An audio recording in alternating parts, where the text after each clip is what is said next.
hello, everyone. I'm Reverend Karla. Welcome to Spirituality Matters, a podcast that focuses on the intersection of spirituality and humanity. So let's settle in and find that sacred space between here where I am and there where you are. And let us be reminded that the holy transcends our physical bodies, and our time together is just as sacred and meaningful as if we were sitting beside one another. Okay, let's get started. Today's episode is entitled, You Are a Life Force to be Reckoned With. And this podcast is inspired by my blog post for this week that you can find at revkarla.com. Now, in this blog writing, I am telling the story about my experience living in exile. While our home is being remodeled, I can't be there because of the drywall dust, and it was just going to be easier and safer for me to live off-site for a while. And this has been going on for several months. There was a lot of black mold as well from water infiltrating different parts of our home. So this is more than just a remodel. This has been a complete disruption of our life going on 8 months now. But it's a very big project, and our contractors are amazing.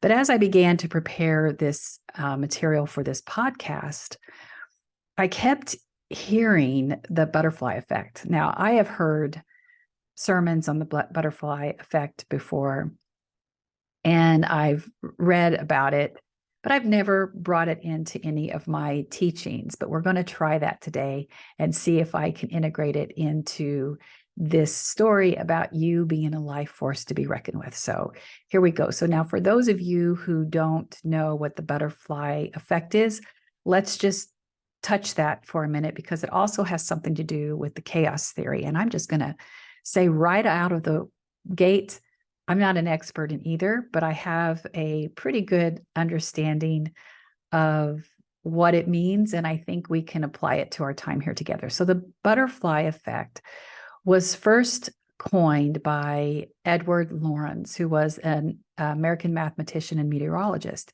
And he introduced this in 1972 as this concept about how weather is impacted. And the title of his presentation was Predictability. Does the flap of a butterfly's wings in Brazil set off a tornado in Texas? So he popularized this term, but it gained momentum inside more teachings about mathematics. And that is where the chaos theory comes in. Now, stay with me for just a minute, because chaos theory is a branch of mathematics and physics that studies complex systems exhibiting unpredictable behavior. That's as far as we're going to go into the chaos theory.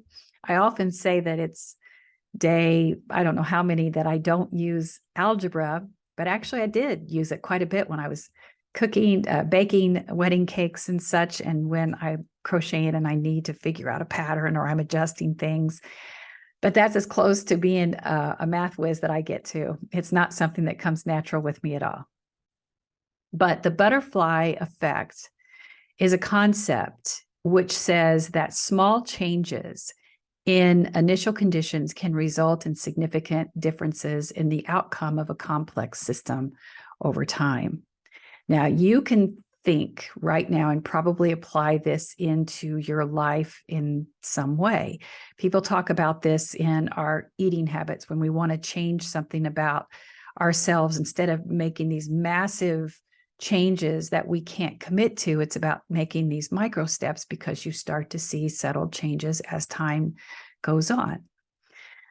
In my mind, again, going back to yarn, if I'm one step off, whatever I'm making by the end is going to be catastrophic. It's not going to work. The sleeves are going to be off.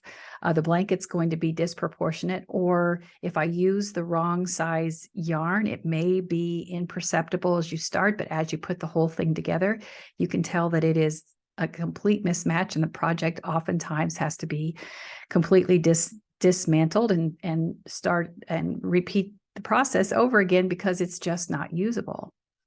So this butterfly effect is named after this flapping of the butterfly's wings in one part of the world, which basically is saying it could ultimately cause some kind of catastrophic event like a tornado in the other part of the world. So most of this is largely symbolic, but weather is one of the examples of a butterfly effect. Something that's happening someplace else can have impact on another place of the world, or like the stock market, a minor change, or they're always looking for cues in things changing and how that will affect or have this windfall effect on the stock market. If a driver suddenly changes lanes, and we've all probably heard about these spectacular, often tragic accidents, highway accidents, where some kind of chain reaction is caused when somebody just barely comes over and everybody else overreacts to compensate for that person infringing on the other lane. You can also see this in personal choices. You might not think that one choice that you're making has that kind of trickle-down effect that can lead to catastrophe, but it often does. And I consider this an invitation to think about in your own life how that could have happened. This could be actually a contemplative practice for you to say, oftentimes we're making these decisions when we are detached from our inner knowing, or we're not listening to sound advice, or we think that we have it all figured out and we refuse to make the adjustments that we need to, so we continue down a course that we shouldn't. And then all of a sudden you have this windfall effect where so many people are impacted. But there's also some misunderstanding here about how the butterfly effect really works. Well, it's really highly unlikely that this is supposed to be taken literally, like a butterfly flapping its wings in Texas isn't necessarily setting off some kind of catastrophic weather event halfway around the world. And it's also not about predictability in weather patterns, human behavior, even stock market or anything like that. It's more about a concept about how we live our lives and the little micro decisions that we make every day and how it impacts where we end up and how the fallout of those around us.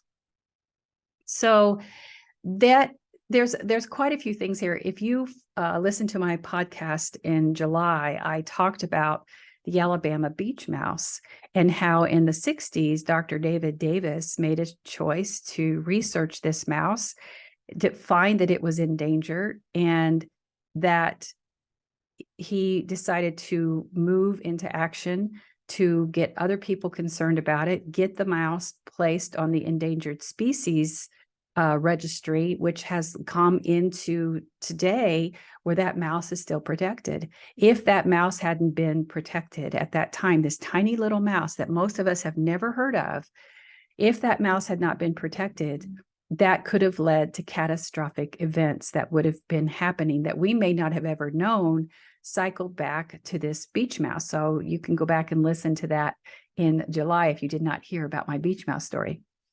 I also think about how often we don't use our voice in ways where catastrophe could be avoided if we had just said what we need to say. And one thing comes up to mind. I've always been a very cautious person, and I've been able to kind of be concerned. Sometimes I'm called the safety police. My nephew and I have that nickname. But because of that, I'm also very hesitant to say anything if I perceive something as being dangerous, because I don't want people to mock me in that way. But when you're right enough, you do. So many of you may know that I came from a background of animal welfare, and we were hosting this adoption event. And someone donated some lawn chairs to us. And the first thing I noticed about these chairs was that we were very grateful to have them because we needed places for our volunteers to sit.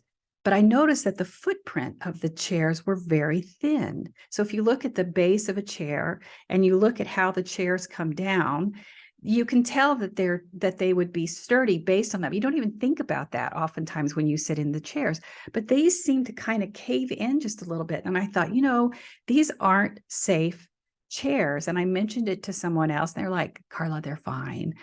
And I thought, no, there's something wrong here with these chairs. That's probably why they gave them to us, trying to do something well-meaning, but at the same time, maybe not. They were just trying to get rid of them. And sure enough, an older woman went to go sit in one of them with a dog on a leash. And as she sat, the dog just barely pulled her enough to take her off balance.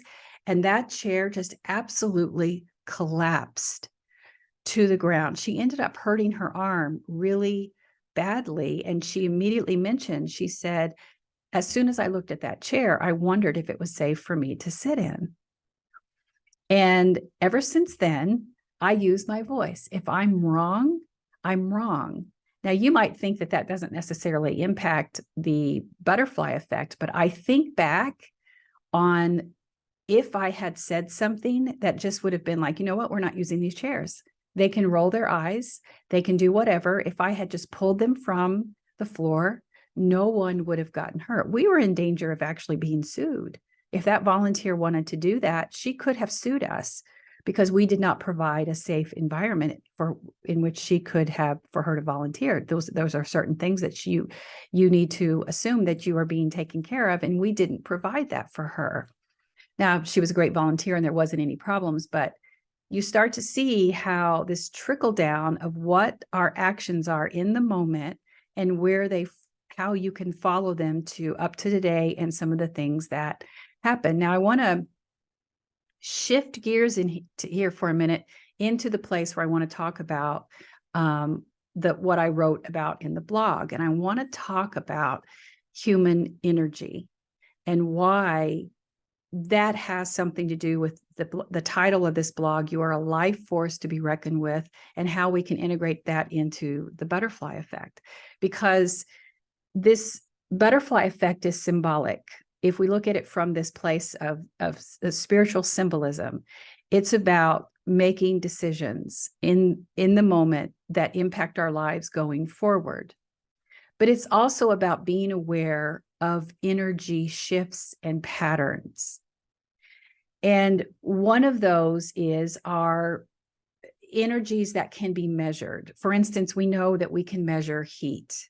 We know that there's infrared cameras, I believe that's what they are, that can emit a signal so that you can literally see people moving in complete darkness because of the heat that they're giving out. That's a measurable energy that you can see. There's also electromagnetic energy that humans emit, where you can, these photons that are emitted through our living cells. So that's another measurable energy. There's also this bioelectric energy, but you can also get into this psychological and emotional energy. So how many of you have heard this, or perhaps you've even said it, that when I walked into the room, you could cut the air with a knife?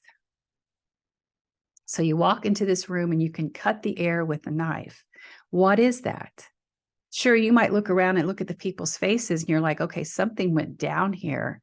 But there's also a palpable charge that you can literally feel. And I know I'm not the only one who can be attuned to that, because I'm not the only one who's ever said anything like that. There's also these disciplines around Reiki and acupuncture and pranic healing, and these subtle energies that manipulate the body's alignment of energy for therapeutic purposes and experiences to help with this whole mind, body, soul practice. And then hopefully you've been lucky enough to be a part of one of those healing modalities, because they're absolutely wonderful. So capturing what we were just talking about, there's humans emit energy, and some of it is subtle and some of it is measurable.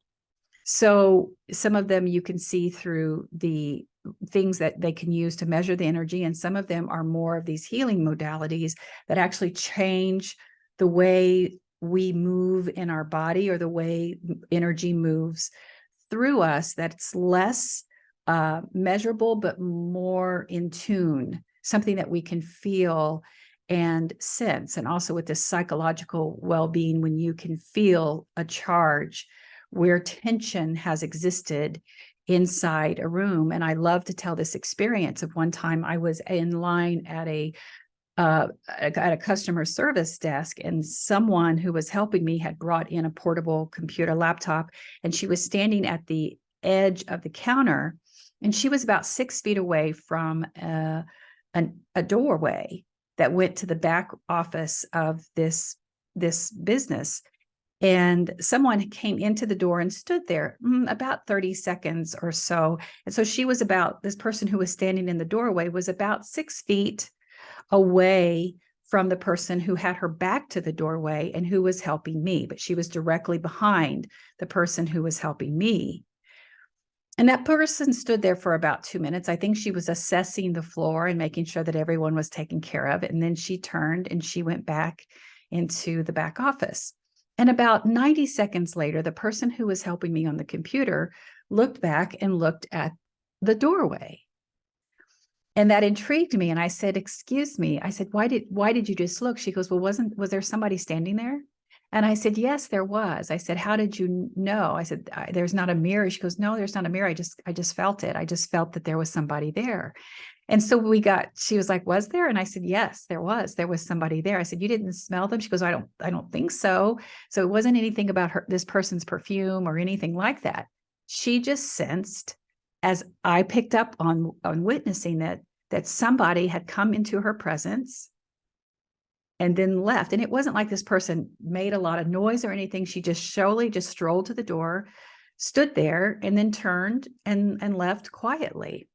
And this woman had picked up on it. And I was fascinated and she was intrigued that she couldn't put her finger on exactly what it was that she was picking up when she perceived that someone was there.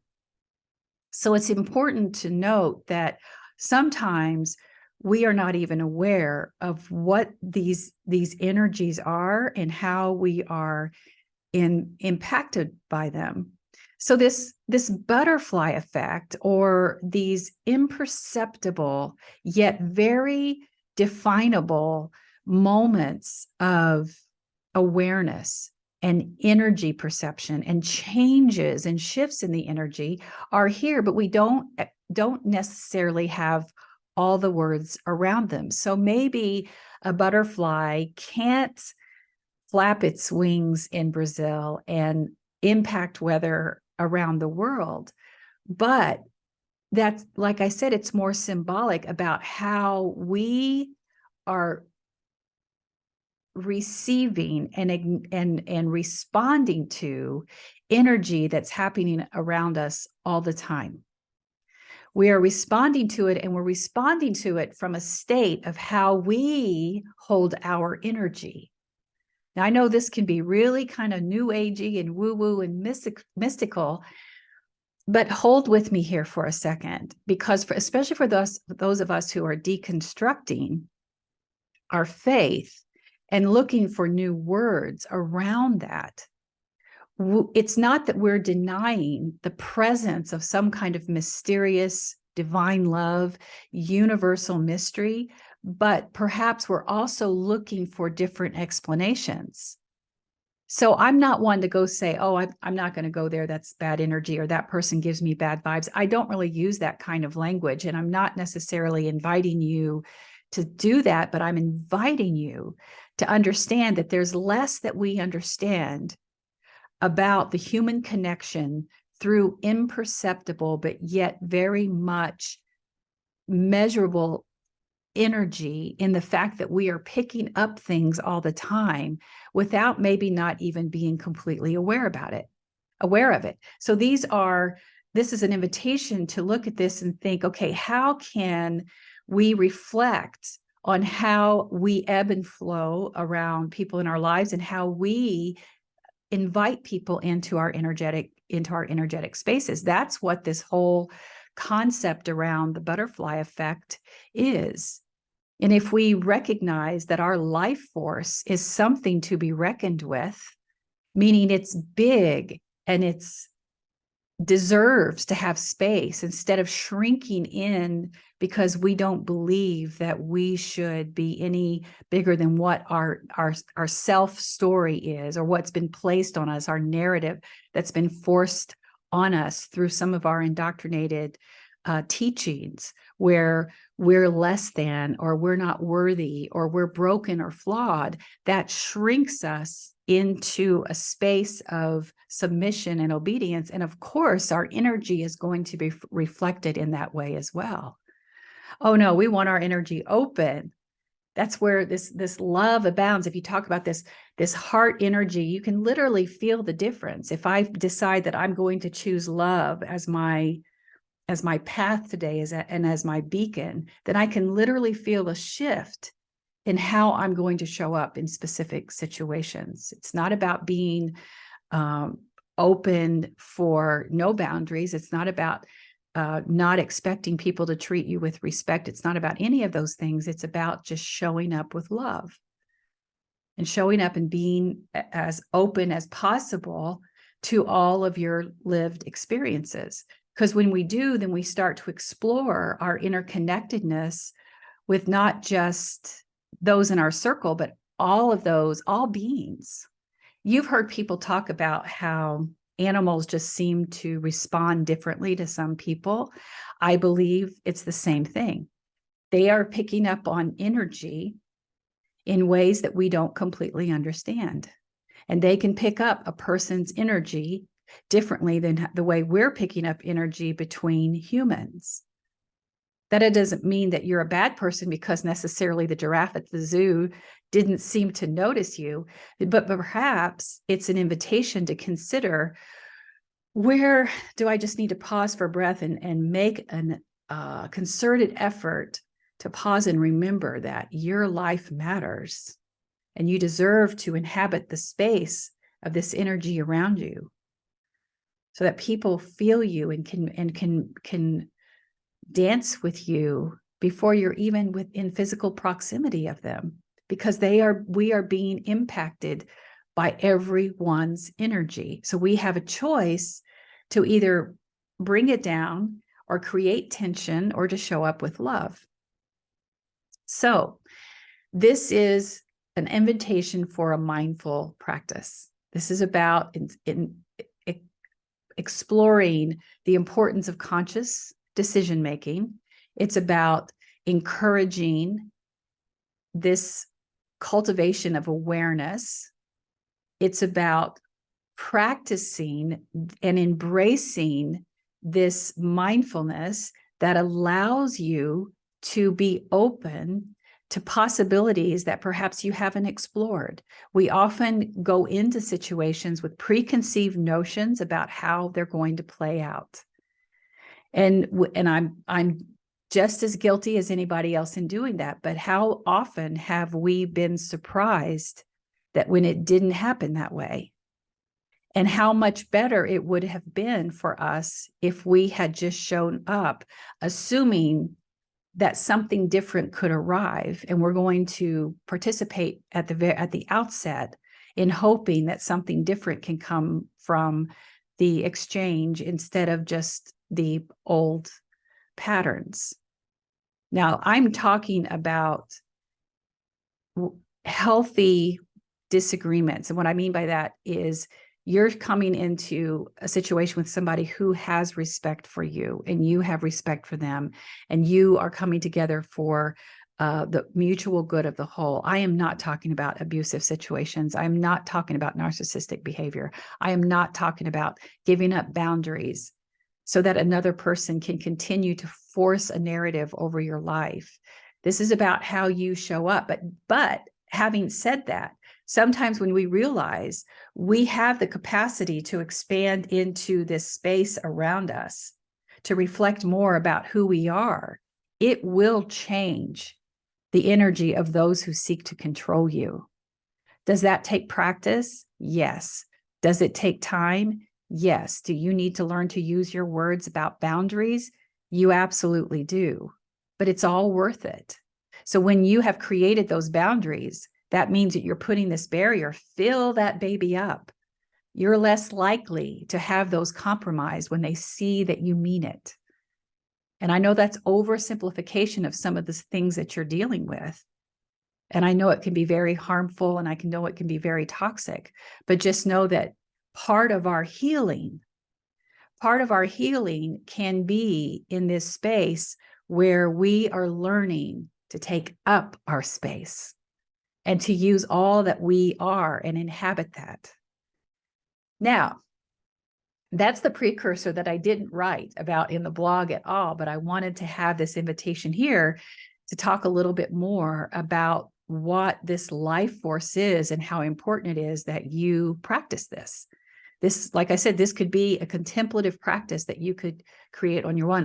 I'm thinking about the character Rebecca in Ted Lasso before she goes into this, into these tense situations, especially one where patriarchy and misogyny are going to be very prevalent, and she's intimidated by the people in the room. And she has this practice where she inhales and she makes herself very big, and she opens her mouth and she kind of hisses because she becomes this lioness goddess.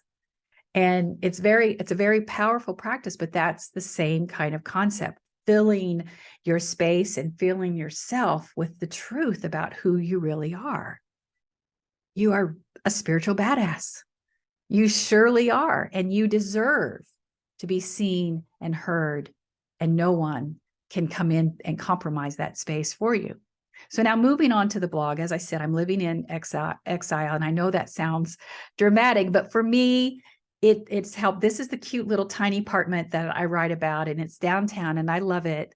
But this is the final home restoration, I hope, for a long time, and we are on the final phases of it, but there is this massive plastic barrier that's along the main entry, because even though the most of the damage was in the basement, this gave us an opportunity to come up to the main entry and redo some things that happened from the first damage to our home 12 or so years ago, when we had a really bad experience with a contractor who was immoral and unethical and did some things that he shouldn't have done. So we're taking that opportunity to just get it all done right. So there's this big plastic wall that, so as you imagine a normal hallway in a house, but it's been shrunk because this wall gives us some semblance that we have privacy in our home. It allows us to be on our main level, to walk from the kitchen, living room, dining room area back to the master bedroom with some semblance of privacy and normalcy,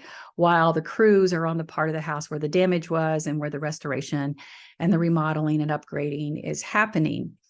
And because I have severe allergies to the black mold we discovered and the drywall dust, it's just best that I stay off site during this time. So here I am, even though I go home several times a day with a mask on to talk to the contractors and things like that. We're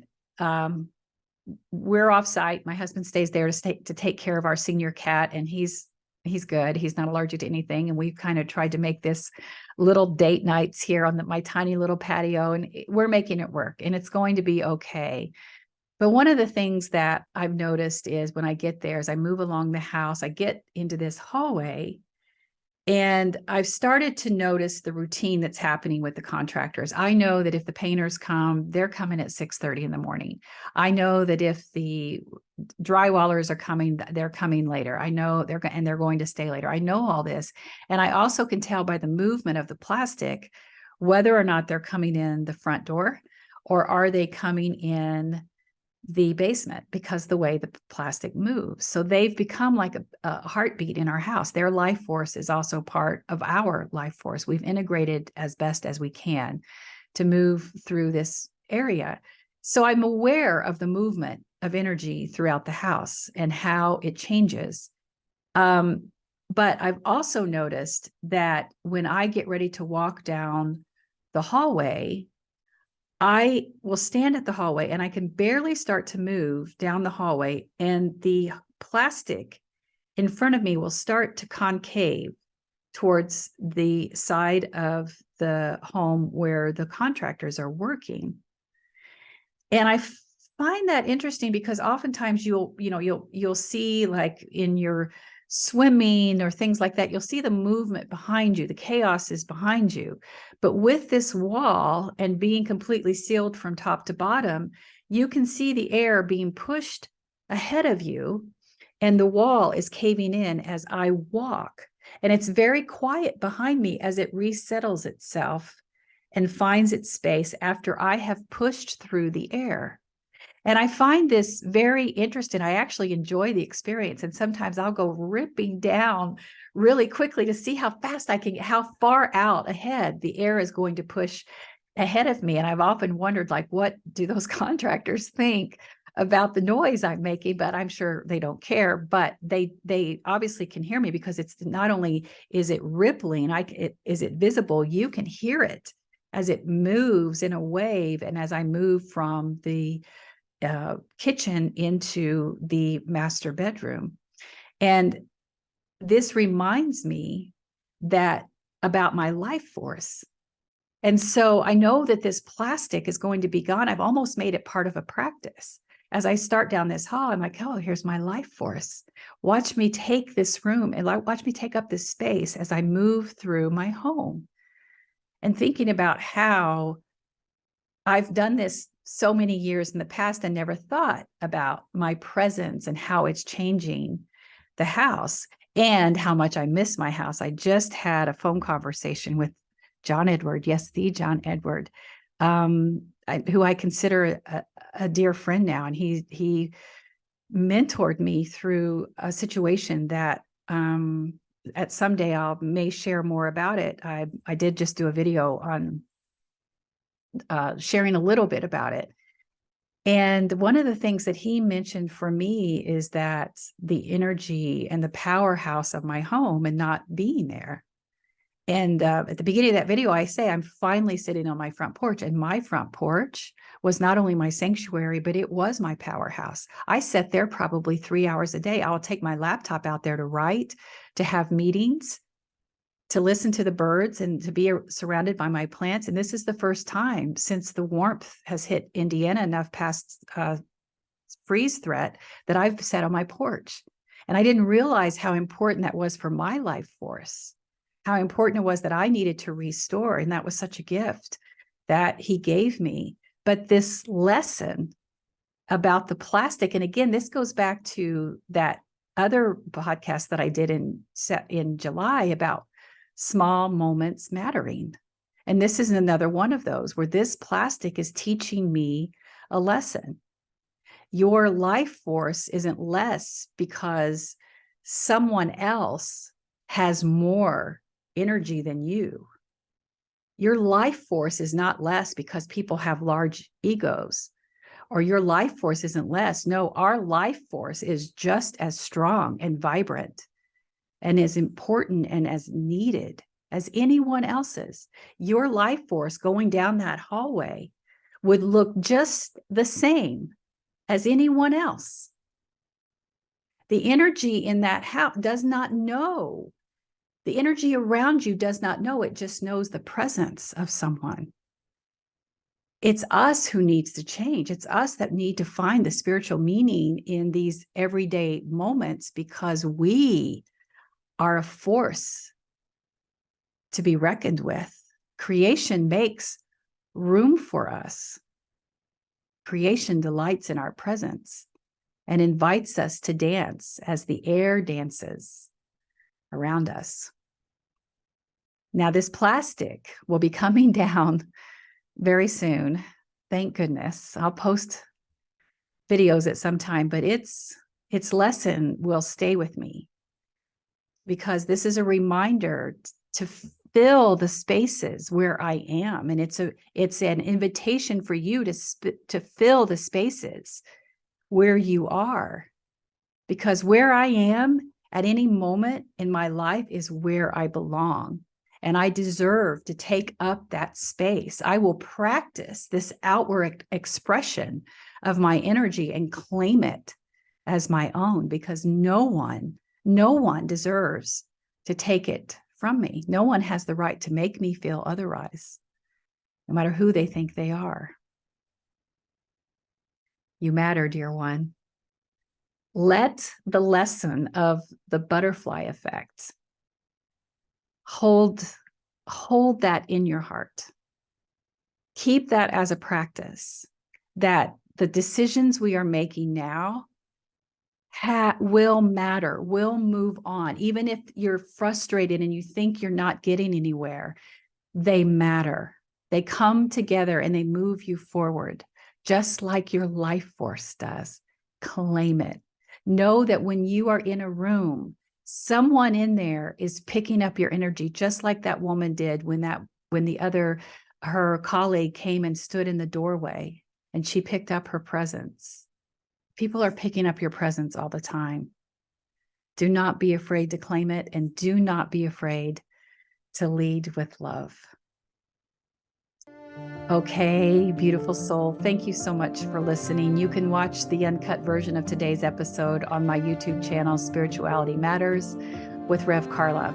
And you can also connect with me on Facebook, Instagram, and TikTok, and also at my website at revkarla.com, where you will find information about memberships and my upcoming live teachings and courses, including Sacred Conversations with Rev Karla and coming soon, Sundays with Rev Karla. Okay, beloveds, I'm honored to be in this space with you. Go in peace and be at peace. Go in love and may you be loved. Go and know that others are on this journey with you and you are not alone. You are seen and deeply and unconditionally loved just the way you are. Blessings on your week, and I'll see you soon. Bye for now.